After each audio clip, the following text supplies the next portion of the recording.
Hello students, welcome to Sharma Economic classes. Today we are discussing about second chapter, some basic concept of macroeconomics. और जो last जो video है उसमें हमने यही टॉपिक जो डिस्कस किया था. अगर कोई इस वीडियो से देखना स्टार्ट करता है तो मैं उससे रिक्वेस्ट करता हूँ तो हमारी इस वीडियो से पहले हमारी सेकंड चैप्टर की जो फर्स्ट वीडियो है वो जरूर देखें इससे पहले जो वीडियो. तो अभी जो हम बताएंगे जहां से हमने टॉपिक स्टार्ट करना है वो हमने करना है रिलेटेड टू इन्वेस्टमेंट. इन्वेस्टमेंट कल हमने जो है इसी जो टॉपिक में हमने डिस्कस किया था कि हमारे पास दो तरह के जो एक्सपेंसेस होते हैं, या तो कंजम्पशन एक्सपेंसेस होते हैं या फिर प्रोड्यूसर एक्सपेंसेस होते हैं. कंज्यूमर जो कंज्यूम करने के लिए जो एक्सपेंस करेगा उसको कंजम्पशन एक्सपेंडिचर बोलते हैं, और जो कंज्यूमर जो होते हैं हमारे पास जो बताया था वो हमारी गवर्नमेंट है, हाउस होल्ड है, या फिर जो नॉन प्रॉफिट प्राइवेट इंस्टीट्यूशंस होते हैं. नॉन प्रॉफिट प्राइवेट इंस्टीट्यूशंस में हमने डिस्कस किया था कि उसके अंदर हमारे गुरुद्वारा, मठ, मॉस्क, टेंपल्स और एनजीओ सभी के सभी ये आते हैं. उसके बाद हमने बताया था कि जो प्रोड्यूसर अपना इन्वेस्टमेंट जो एक्सपेंडिचर करते हैं किसी जैसे रॉ मटेरियल को लेके या फिक्स एसेट्स को लेके तो उसको इन्वेस्टमेंट एक्सपेंडिचर बोलते हैं. अब जो इन्वेस्टमेंट एक्सपेंडिचर जो हमने जिक्र किया था उसी को हमने फर्दर स्टडी करना है.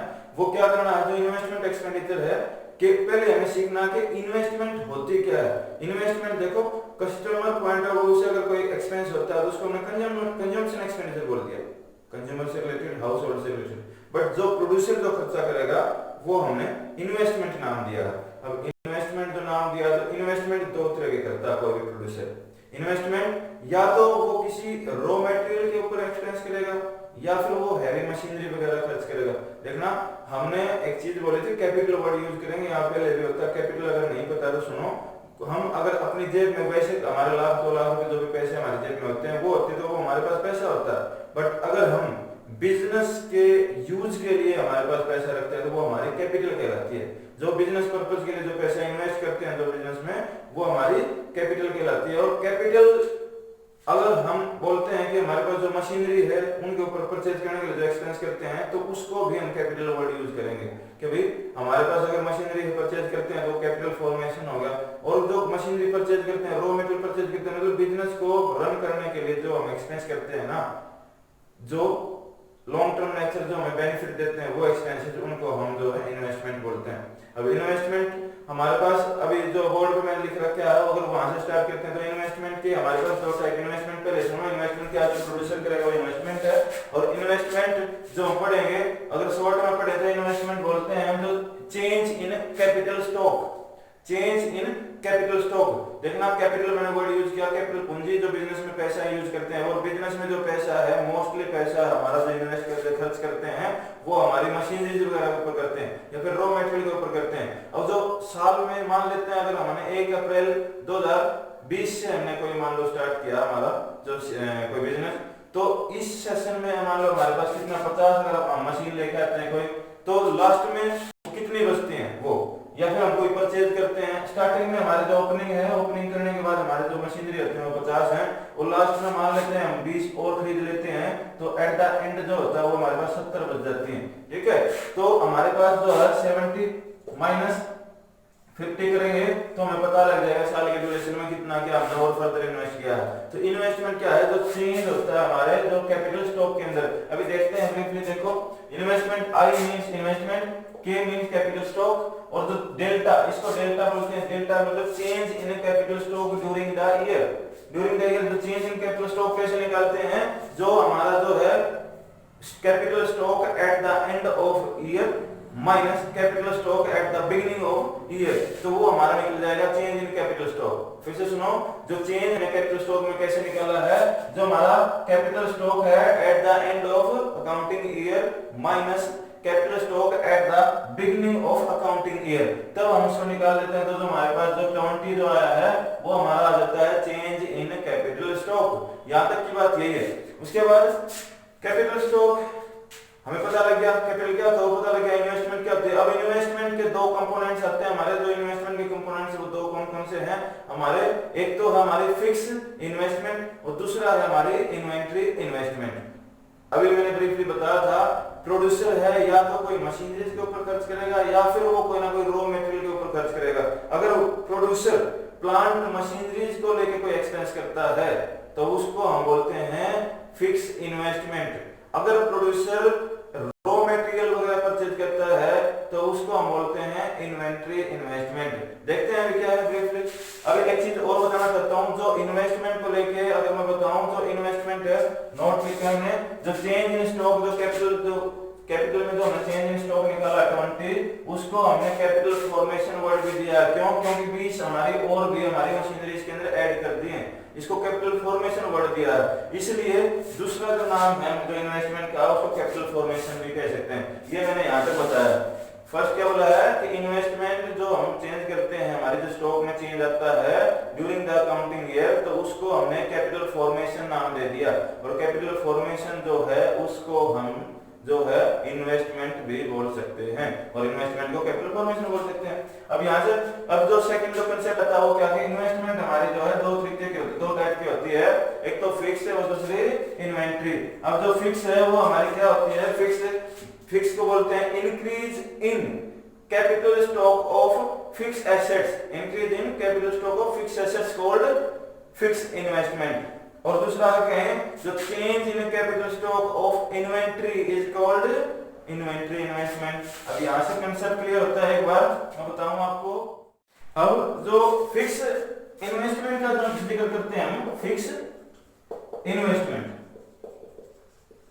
बताया, change in capital stock, change in fix assets, या फिर change in stock of fix assets during accounting year, इसको हम बोल सकते हैं भाई हमारी इन्वेंटरी जो सॉरी फिक्स इन्वेस्टमेंट है। अब फिक्स इन्वेस्टमेंट क्या होती है? हमारी मशीनरीज को बढ़ाती है। देखो हर किसी इन्वेस्टमेंट का कुछ ना कुछ बेनिफिट होता है एज ए प्रोड्यूसर, और प्रोड्यूसर के साथ साथ हमारा बेनिफिट मिलेगा हमारे कंट्री को भी। अब क्या क्या सिग्निफिकेंस जो इसके अंदर होती है वो हम स्टडी करते हैं। पहला देखो, अगर हमारे पास इंक्रीज होती है इन्वेस्टमेंट, कौन सी? फिक्स वाली, तो फर्स्ट जो हमारा जो बेनिफिट है वो क्या मिलता है? इससे हमारी जो प्रोडक्शन कैपेसिटी है हमारे प्रोड्यूसर की ऊपर जाती है। इससे क्या होगा?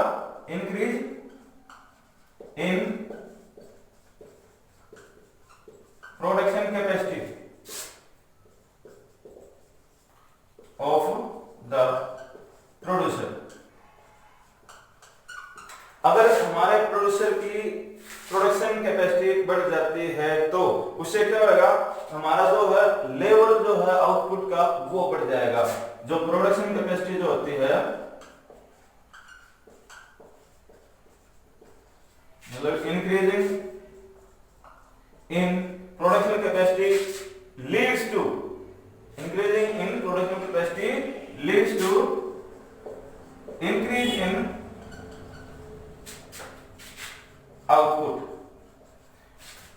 Increase in level of output, level of output. जो हमारी प्रोडक्शन कैपेसिटी अगर बढ़ जाती है तो हमारे जो है लेवल ऑफ आउटपुट वो भी बढ़ जाता है। अगर लेवल ऑफ आउटपुट बढ़ जाएगा तो उससे क्या होगा? अगर हमारा हायर लेवल ऑफ आउटपुट होगा, higher level of output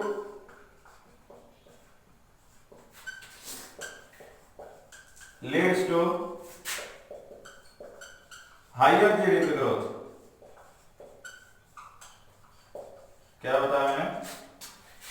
first point बताया है जब हम फिक्स इन्वेस्टमेंट करते हैं हम, मतलब एज ए प्रोड्यूसर, तो उससे क्या होगा कि हमारे जो है प्रोड्यूसर्स की प्रोडक्शन कैपेसिटी इंक्रीज हो जाती है। अगर प्रोडक्शन कैपेसिटी इंक्रीज होती है तो उससे जो हायर लेवल ऑफ आउटपुट मतलब कर देते हैं, हमारे पास जो आउटपुट कैपेसिटी वो बढ़ जाती है। अगर हमारी प्रोडक्शन कैपेसिटी होगी तो आउटपुट भी ज्यादा होगा। आउटपुट ज्यादा है तो उससे क्या होगी? हमारी जीडीपी ग्रोथ है वो भी ज्यादा हो जाएगी। इससे क्या होगा? हमारे देश की ग्रोथ एंड डेवलपमेंट होगी। एग्जांपल लेके चलते कैसे होता है, कैसे होगा? एग्जांपल है, पहले हमारे पास थी 20 मशीन, 20 जो मशीनरीज थी उससे हम जो है 100 शर्ट बनाते थे, ये हमारी थी पहले। अब हमने जो है इंक्रीज करके जो 10 मशीन्स और कर दी इंक्लूड, जो टोटल हमारे पास जो मशीन आ गई हमारी, तो उसमें क्या होगा? 30 मशीन आएंगी तो हमारा जो है 10 का और बढ़ गया हमारे पास प्रोडक्शन। जो शर्ट हमारी जो होगी वो है 150 होगी। तो ये हमारा क्या है? आउटपुट। आउटपुट क्या है, इंक्रीज हो गया। अगर ये हमारे पास है तो हमारे देश की जो है जो आउटपुट होता है, output is equal to GDP होती है। GDP means gross domestic product. हमारे देश की जो जीडीपी है वो इंक्रीज हो जाती है अगर हमारा आउटपुट बढ़ जाता है। इससे क्या होगा, हमारे देश की डेवलपमेंट हो जाएगी। ये जो सिंपल सा एग्जांपल है। उसके बाद जो हमें करना है, नेक्स्ट जो टॉपिक हमारा आता है, एक इन्वेस्टमेंट बता दी फिक्स है। फिक्स के बाद जो हमारा टॉपिक बचता है वो है इन्वेंटरी इन्वेस्टमेंट बताता at a point of time, जो हमारा इन्वेंटरी स्टॉक है उसके अंदर अगर कोई चेंज आ जाता है तो उसको हम इन्वेंटरी इन्वेस्टमेंट बोलेंगे। पहले इन्वेंटरी जो चेंज इन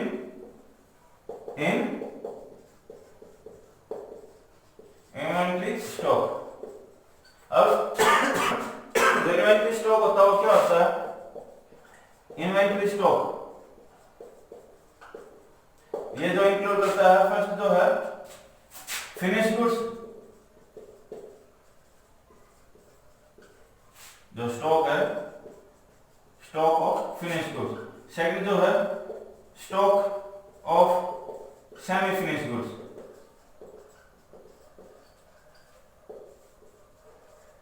और जो थर्ड जो हमारा होता है वो होता है स्टॉक ऑफ रॉ मटेरियल। ये तीनों ही चीज इसके अंदर जो हम इंक्लूड करते हैं तो ये हमारा कहलाता है इन्वेंटरी स्टॉक। इन्वेंटरी स्टॉक और जो चेंज होगा कोई भी इन्वेंटरी स्टॉक के अंदर तो उसको हम बोलते हैं इन्वेस्टमेंट इन इन्वेंटरी। क्लियर। अब जो इन्वेंटरी हमने कर दिया, स्टॉक कर दिया, पॉइंट ऑफ टाइम जो है, अगर हमारा कोई स्टॉक चाहिए तो स्टॉक का बेनिफिट क्या है। देखो इन्वेंटरी का मतलब ये जो तीन चीजें हैं इनका स्टॉक मतलब एक पॉइंट ऑफ टाइम पे हमारे पास कितनी ये चीजें हैं, हमारे प्रोडक्शन में, हमारे जो बिजनेस में कितनी चीजें ये अवेलेबल हैं, वो हमारी चीजें हैं पता लगाते हैं, वो हमारा स्टॉक कहलाता है। At a point of time मतलब अगर मैं बात करता हूँ 31 मार्च 30 मार्च तक 31 मार्च तक हमारे पास जो है कोई जैसे शर्ट है मैंने बेचनी है शर्ट, तो शर्ट जो है 200 है मेरे पास 31 मार्च को। 31 मार्च को मेरे पास शर्ट जो है 200 हैं, उनको हम बोलेंगे स्टॉक ऑफ शर्ट। तो स्टॉक की बात करते हैं at a point of time, एक पॉइंट पे हमारे पास कोई कितनी चीजें हैं वो हमारा स्टॉक कहलाती है। अब स्टॉक हमारे पास हमारा फिनिश्ड गुड्स क्या होगा, फिनिश्ड गुड्स कौन सी, जो कि बेची नहीं है, जो कि सेल आउट नहीं हुई है, जो हमारे पास स्टॉक है उनका स्टॉक बोलेंगे फिनिश्ड गुड्स। दूसरा स्टॉक जो semi finished goods, semi finished goods क्या होती हैं भाई, एक जैसे जो वर्क इन प्रोग्रेस होता है जिसको हम लिख सकते हैं हमारे इसको साथ में, जो work in progress WIP। Work in progress क्या होता है, कोई ऐसा जैसे गाड़ी बोलते हैं हमारे पास, गाड़ी के टायर कहीं से लेके आते हैं, स्टीयरिंग कहीं से लेके आते हैं, जो हेड ग्लास है वो अलग से कहीं से लेके आते हैं, बॉडी कहीं बनती है, वो ना जो बने हुए पार्ट्स जो कहीं से लेके आते हैं उसकी नेक्स्ट प्रोसेस और कुछ ना कुछ करनी होती है। मतलब जो बिजनेस में अभी उसकी प्रोसेस जो है रनिंग है, वो हमारे पास कितना स्टॉक है, वो सेमी फिनिश, मतलब अभी फिनिश नहीं हुआ, गाड़ी बनके तैयार हो जाती है तो फिनिश, अगर तैयार नहीं हुई है कुछ ना कुछ और उसके अंदर ऐड करना तो सेमी फिनिश गुड्स। और जो उसके लिए जो बॉडी के लिए जो मान लो हम आयरन वगैरह लोहा वगैरह लेके आते हैं, बॉडी के लिए प्लास्टिक जो लेके आते हैं, वो होता है हमारा रॉ मटेरियल, कच्चा माल। तो कच्चा माल और ये हमारे सेमी फिनिश और फिनिश गुड्स का, इन तीनों का स्टॉक अगर काउंट करें तो उसको नाम दिया गया इन्वेंटरी। इन्वेंटरी हमारे पास ज्यादा है तो उसका क्या क्या बेनिफिट है, इन्वेंटरी हमारे पास अगर अवेलेबल है अच्छे ढंग से तो उसका क्या बेनिफिट है। फर्स्ट पॉइंट जो हमारा होता है, अगर हमारे पास इन्वेंटरी अच्छी मात्रा में है तो उससे क्या होगा, जो फिनिश गुड्स जो हमारे वो जो अनसोल्ड गुड्स, अगर हमारे पास रॉ मटेरियल है, फिनिश गुड्स है, सेमी फिनिश गुड्स है, तो इससे क्या होगा, it ensures the uninterrupted supply of the production. जो हमारा अगर एज ए प्रोड्यूसर हमारे पास अवेलेबल है इन्वेंटरी प्रॉपर वे में, तो फर्स्ट जो है जो अनइंटरप्टेड सप्लाई जो होती है हमारी ऑफ प्रोडक्शन, जो अनइंटरप्टेड मतलब बीच में बाधा नहीं आएगी, हमारे पास अच्छा स्टॉक होगा, अवेलेबल रॉ मटेरियल लगा तो हम प्रॉपर्ली जो है रन करते हैं अपने बिजनेस को। अगर हमारे पास दूसरी बात करें, स्टॉक अच्छा है, विद इनफ स्टॉक अच्छा है, तो उससे क्या होगा, जो रॉ मटेरियल है हमारा बार बार मार्केट से हम परचेज करके लेके आते हैं, उस चीज से बच जाएंगे। अगर हमारे पास इनफ स्टॉक है तो क्या करेगा, avoid daily purchasing, daily purchase of market, इससे हम बच सकते हैं। अगर हमारे पास अवेलेबल है, हमारे जो मार्केट में उतार चढ़ाव आते हैं, हर रोज गाड़ी भेजना, किराया लगाना, जो हमारे पास ट्रांसपोर्टेशन चार्जेस हैं उनको हम कम कर सकते हैं अगर हमारे पास इनफ स्टॉक होगा तो इन्वेंट्री का। ठीक है, उसके बाद अगर बात करते हैं फिनिश गुड्स की, फिनिश गुड्स का जो स्टॉक है, तीन चीजें। फिनिश गुड का स्टॉक हमारे लिए क्या बेनिफिट देगा, अनसोल्ड जो वो जो पोटेंशियल जो बायर्स है ना,